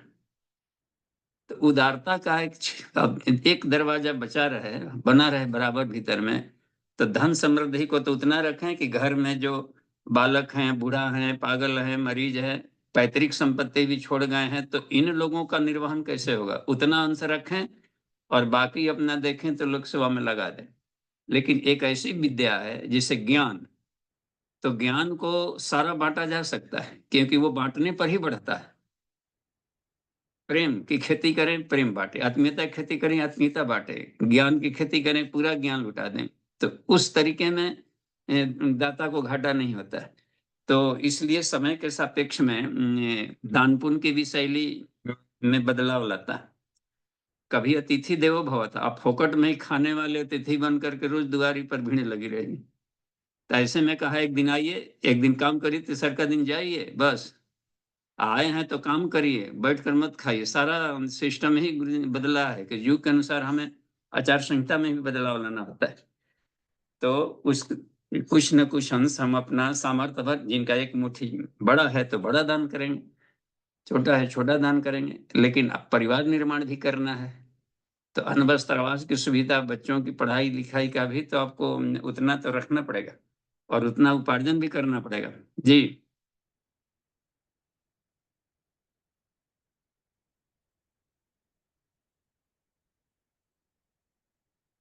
हाँ अमन जी। जी जी बाबूजी, तो आपका दी प्रश्न हो गया हो तो फिर इसमें थैंक यू बाबूजी। हाँ थैंक यू। चलिए जी आगे भी इसमें हैंड रेज कर सकते हैं जी, अभी कोई हैंड रेज नहीं है। सुभद्रा चौधरी जी दी। बाबूजी प्रणाम। बाबूजी कहते हैं प्रपंच को कैसे डिफाइन कर सकते हैं, क्या समझेंगे प्रपंच क्या है, चल क्या है, इसको कैसे समझेंगे? बच्चों को जाल मकड़ा मत समझा जाए। ईश्वर को सर्वव्यापी जब मानेंगे तो ईश्वर प्रपंच नहीं है। तो प्रपंच को पॉजिटिव व्याख्या करनी पड़ेगी कि 5 के गुच्छक में सब है। तो पंच में से पंच निकला तो प्रपंच हो गया। जैसे 5 कर्म ये हो गई, आपको क्या बोलता है कि भूत पदार्थ। नीचे से चलिए, तो पृथ्वी, जल, अग्नि, वायु, आकाश, इसी से संसार बना है, शरीर बना है। ठीक। अब देखिए, पृथ्वी से न कि सिर्फ शरीर बना है, संसार बना है, पृथ्वी से कर्मेंद्रियां भी बनी है। तो इसी में से 5 और निकल गया। लग रहा है ना कि एक ऐसा फूल है जिसमें से 5-5 छिलके निकलते जा रहा है। जल तत्व है तो जल में से भी एक 5 तन्मात्राएं निकली हुई है। जल तत्व के सब बाई प्रोडक्ट है, उसके फल फूल है, उसके फूल पत्तियां कही जाएंगी। अग्नि तत्व से बन जाता है हम लोगों का, क्या कहते हैं, ज्ञानेंद्रियां, दर्शनाग्नि, चक्षुषाग्नि उसको नाम रखा जाता है, श्रोत्राग्नि। और वायु तत्व से भी 5 बन गए, 5 महाप्राण देख रहे हैं, 5 लघु प्राण हो गए। तो सब 5-5 का फूल खिल रहा है। गजब का गुड़हल का फूल खिल रहा है, पंच पेटल्स वाला। आकाश तत्व है, उससे भी 5 गो फूल निकल गया है, मन, बुद्धि, चित्त, अहंकार, अंतःकरण। इसी को प्रपंच कह दिया गया। पंच से पंच निकला और पंच बन गया। अच्छा, तो तो कितना जैसे बढ़िया है। प्रपंच मतलब ये नहीं हुआ कि प्रपंच से बचिए, कभी कभी कहा जाता है ना, प्रपंच से बचा जाए, तो वो चीज उसको हाँ, कैसे तो वो समझेंगे? राजनीति शास्त्र वाला प्रपंच है, उसको अध्यात्म में मत ले आई हो बहु। तो अध्यात्म में प्रपंच की भी परिभाषा अच्छी है, सही है, यही ना? हाँ, हर चीज की परिभाषा अलग हो जाएगी। अध्यात्म में पुत्र हो जाता है, शिष्य को भी पुत्र कहते हैं। जी और देखते बाबूजी हैं प्रणाम। लिंग और योनि अध्यात्म में बदल जाता है। योनि मूलाधार हो गया और लिंग हो गया ससुराल। और मेडिकल साइंस में अलग हो गया। मेडिकल साइंस में मूलाधार पढ़ना ही नहीं। जी जी, थैंक यू बाबूजी प्रणाम। जी ठीक है, धन्यवाद, आगे बढ़ते रहिए। नहीं बाबूजी प्रणाम। जी प्रणाम। गोयल जी की आवाज है क्या? जी बाबूजी। जी। बाबूजी कल जो 2 प्रश्न हमने किया था, एक प्रश्न तो हमको बहुत अच्छी तरह समझ में आया, लेकिन पहला प्रश्न जो स्वयं से झूठ न बोलने के उदाहरण में आपने कहा कि अपनी गलतियों की लीपापोती न करें। जैसे कोई व्यक्ति सांवला है और वो मेकअप करके जो है अपना जाता है, शाम को सुबह धुलता है तो फिर जहां का तहां हो जाता है। तो इसमें व्यक्ति जो सांवला है वो गलती में कैसे आएगा, और मेकअप करना मतलब उसकी लीपापोती करना कहलाएगा? थोड़ा सा इसको जो है हम झूठ बोलने वाले संज्ञा में नहीं ले पा रहे हैं। मेकअप न करें जब आप जान गए, लेकिन जो दूसरा मेकअप किया है तो उनकी प्रशंसा करें, वाह कितना सुंदर लग रहा है, कमाल का है, जी। धन्यवाद। देखे तो युवा बन गए। उनको मत टोका टोकी करिए, नहीं तो फिर नहीं तो चेहरा जैसे कोई सांवला हो है तो ये जाएगा। कोई उसमें पेंट गलती कहाँ लगाकर से है? आपको। जी, जैसे कोई सांवला है तो इसमें गलती कहाँ से हुई? ठीक है, लेकिन मकान पर काउर लग जाता है, काई तो आप दीपावली में पुताई करते हैं कि नहीं? तो जी शरीर भी जी। एक मकान है, आदमी पेंटिंग डेंटिंग कर लिया, बाल सफेद है, काला रंग लिया, तो आपत्ति क्या है? बढ़िया तो है, अपना मकान और कोई रखे बढ़िया से सुंदर। तो इसकी लिपापोती ना करें मतलब फिर कहाँ से हुआ? संत संत के परिभाषा में नहीं आएगा कि संत शरीर भाव में नहीं फंसा रहे, जी वो आत्मा को रंगे। वही लेकिन बात जो तो वही सामान्य लेकिन जो शरीर भाव में है उनको तो शरीर ही बना के रखेंगे। मान लीजिए कि वो महात्मा नहीं बन पाए, लेकिन आज के युग में स्वस्थ शरीर रखना भी महात्मा है। जी। देखते हैं ना, हर कोई रोगी है, लेकिन आज के युग में अपने को शरीर को स्वस्थ रख लिया तो समझिए कि आज के युग का महात्मा है वो। तो इसमें तो बाबूजी एक ही बात हुई कि वो जैसे इसमें निष्पक्ष आत्म समीक्षा करे या अपनी गलती को सही माने, मान के अड़े मत रहे, गलती को गलती माने। जैसे जैसे बुद्धि विकसित हो जाएगी वो भी करेंगे, लेकिन जी बेचारे का वो नौकरी है वही। अब जोकर बन के जा करके सर्कस में लोगों के लिए मनोरंजन करना है, भले घर में उसका श्राद्ध पड़ा, जी। लेकिन उसको अपना पेट भरने के लिए जोकर में जोकर ही करना है, तो नाक मुंह तो अपने कार्टून जैसा बनाएगा ही बनाएगा, उसका तो रोजी रोटी है वो। तो वो झूठ बोलने में आएगा नहीं। नहीं वो आएगा, अपना इसलिए झूठ सच की परिभाषा आप मत मुहर मारिए, आप तो खाली अपने को देखें हम लोग। दूसरी चीज बाबूजी जो आपने कहा द्वंद वाली बात कि अंतर द्वंद न रखिए, वो चीज आपके लिए कैंसर बन जाएगा।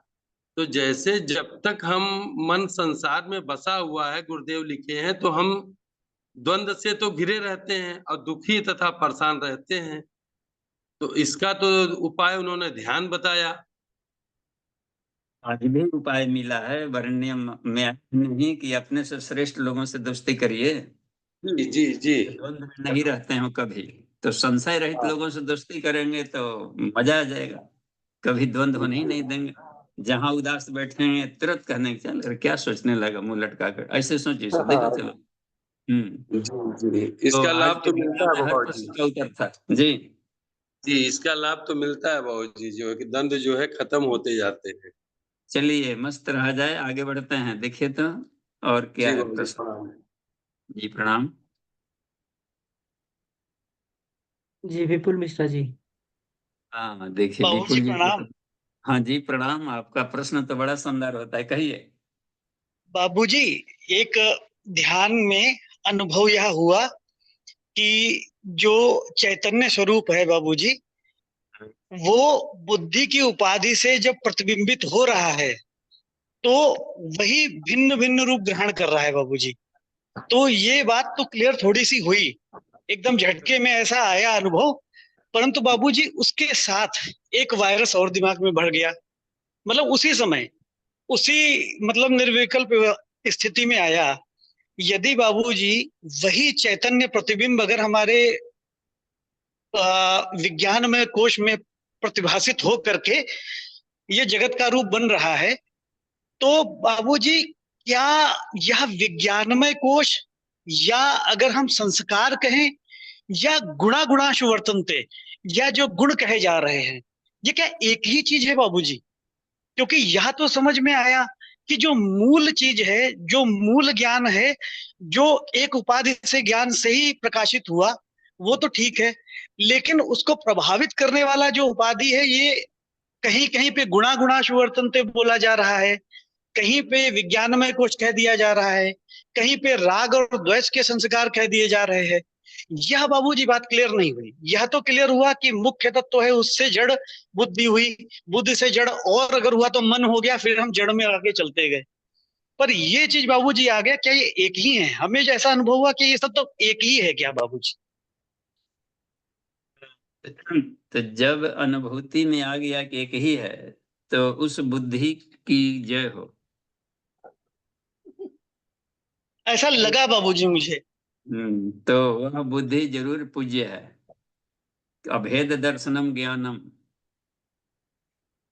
अच्छा, अब रह गया कि चित्त को जितना ही स्वच्छ किया जाए, जितना ही स्वच्छ किया जाए, तो वो समष्टि चेतना के समष्टि चित्त से जुड़ जाता है, वो बहुत रिफाइंड है।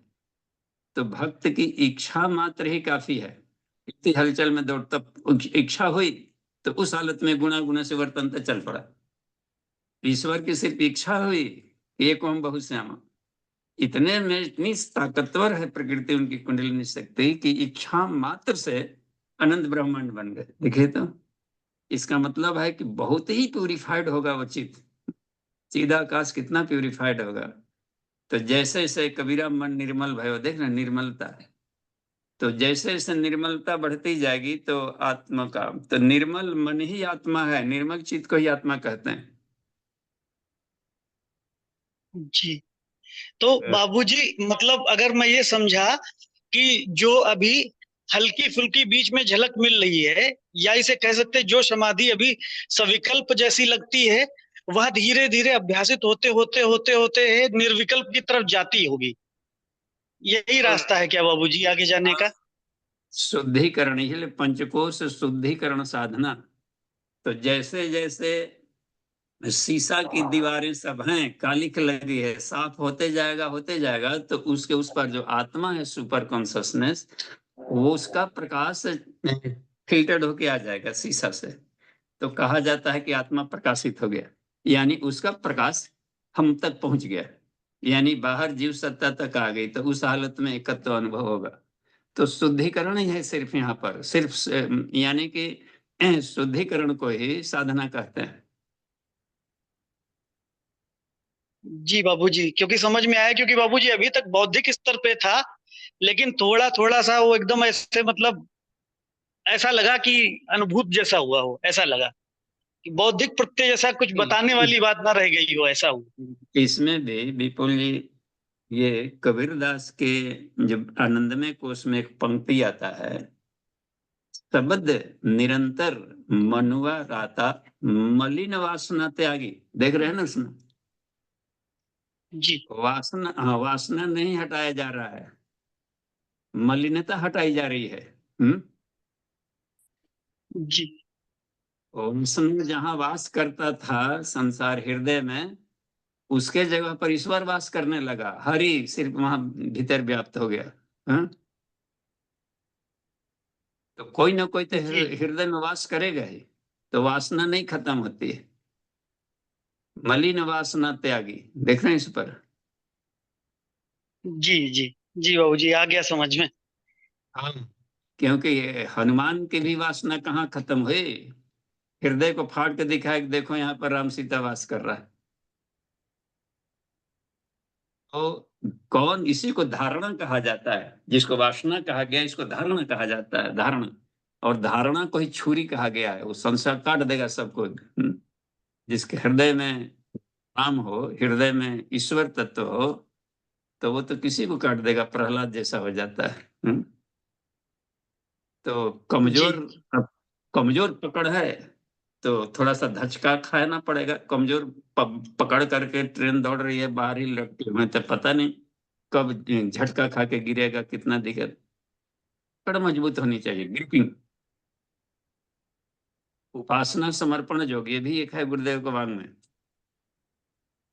जी, तो गुरुदेव से आंचल पकड़ लिया है गायत्री का, अपने इष्ट का, तो कितनों जीवन में थपेड़े आवे, आंचल न छूटे बस। ठीक है, धन्यवाद। आगे देखिए तो नितिन हो गया। अमन जी 2 मिनट है, कुछ हो जाए चर्चा। जी विनीता ठाकुर जी। जी प्रणाम भैया, सभी को प्रणाम। भैया ये मेरा एक प्रश्न था कि नाम जप और मंत्र जप, जैसे प्रणव का जप और गायत्री मंत्र जप, तो ये दोनों में से कौन सा श्रेष्ठ है? यानी दोनों का अपना अपना अलग अलग ये है, लेकिन इसके विषय में थोड़ा जानना भैया, नाम जप और मंत्र जप के विषय में। जी तो सभी नाम है, बस वेद के जितने भी मंत्र हैं सब ईश्वर के नाम है।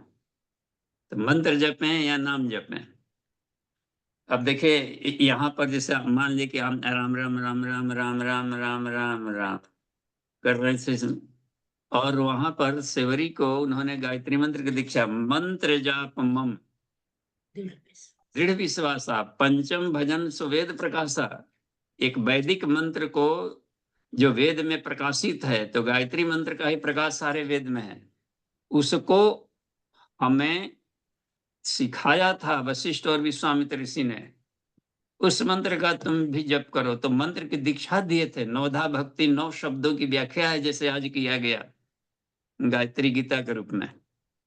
हम गए थे सेवरी के गांव पर जब यज्ञ कराने, तब पता चला कि वो ये तो गायत्री मंत्र की दीक्षा दिए थे उनको। उन्होंने गायत्री मंदिर अपने हाथ से बनाया, अपने हाथ से सेवरी ने अपने गांव में गायत्री मंदिर बनाया है। कहीं उस युग का भी है, गुफा में हम लोग गए घुस करके, छोटा ही था 5 फीट का। तो पत्थर पर ही पहाड़ पर ही छेनी हथौड़ी से काट कर नाक मुंह बना देते, और ये गायत्री माता पूरे गांव के भीड़ लोग कोई रक्षा करते आ रही हैं आज तक से। तो पहली बार उस गांव में हम गए, आसपास के 20 किलोमीटर तक कोई दूसरा गांव ही नहीं। तो वहां पर देखिए कब से तब बात समझ में आई कि मंत्र जाप मंदिर विश्वास था पंचम भजन सुवेद प्रकाश है। वो नवधा भक्ति गायत्री मंत्र के 9 शब्दों की व्याख्या थी। जी, तो जो भी जहाँ श्रद्धा हो वहां पर करें जब, कृष्ण कहें शिव शिव कहें, आपकी मर्जी। सब ईश्वर का नाम, ईश्वर कल्याणकारी है तो उसका एक नाम शिव हो गया, प्रकृति के साथ में घुला हुआ है तो एक नाम कृष्ण हो गया, कण कण में रमण करता है तो एक नाम राम हो गया। तो क्या अंतर क्या पड़ता है, श्रद्धा बढ़ाता है इसे। वो तो सभी नामों में रहते हुए सभी नामों से परे है। जी हाँ, इसमें क भी बोल दिए तो चरण- भी ईश्वर का नाम हो गया। कस्मई देवा विषा विधम, क यानी सुख स्वरूप है ईश्वर, तो उसका नाम है क। ख यानी आकाश के रूप में घुला हुआ है, तो ख कभी कहलाता है। ग विघ्नों का विनाश करता है तो गंग कहलाता है। ओम गंग गणपते नमः। हर अक्षर हर शब्द में ब्रह्म घुला है। किसी भी ढंग से हम उनको उच्चारण करें, वो तो श्रद्धा देखता है कि समर्पण कितना होगा, शब्दों के जाल में नहीं फंसता है कि बढ़िया वाला मंत्र बोल रहे हैं तो हमारे सामने उठ बैठ करिए भगवान को, कोई ऐसा नहीं कर सकता है। जी और भैया। जहां श्रद्धा है तो मौन रह के भी पालेगा वो। जी प्रणाम। परमेश्वर स्तुति मौनम है ना आत्म पूज्य उपनिषद में, ईश्वर की मौन ही परमेश्वर की स्तुति है। इसमें अंतर जगत की यात्रा का ज्ञान विज्ञान में भैया इसमें पढ़ रहे थे प्रथम भाग में कि गुरुदेव ते जाइए, समय भी कोई देखिए साधक। दीदी, बाद में अब जी प्रश्न जी करेंगे, समय मत आगे भागे, शांति पाठ। जी जी अमन जी। प्रणाम भैया। जय गुरुदेव। जी मीना दी, ये निवेदन है आपसे, कृपया शांति पाठ करके इस कक्षा को समापन की ओर ले जाएं। जी भैया। एक बार ओम, 3 बार शांति बोल के आज की कक्षा को पूर्णता की ओर लेकर चलते हैं। और परम पूज्य गुरुदेव ऋषि सत्ताओं को बहुत बहुत आभार, नमन, वंदन। उनकी कृपा से आज हम इस ज्ञान को जो भी हमने पाया उसे आत्मसात करें और अपने जीवन में उतारें। ओम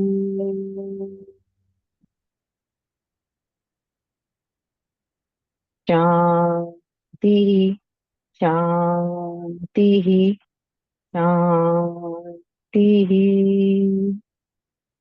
सभी को प्रणाम।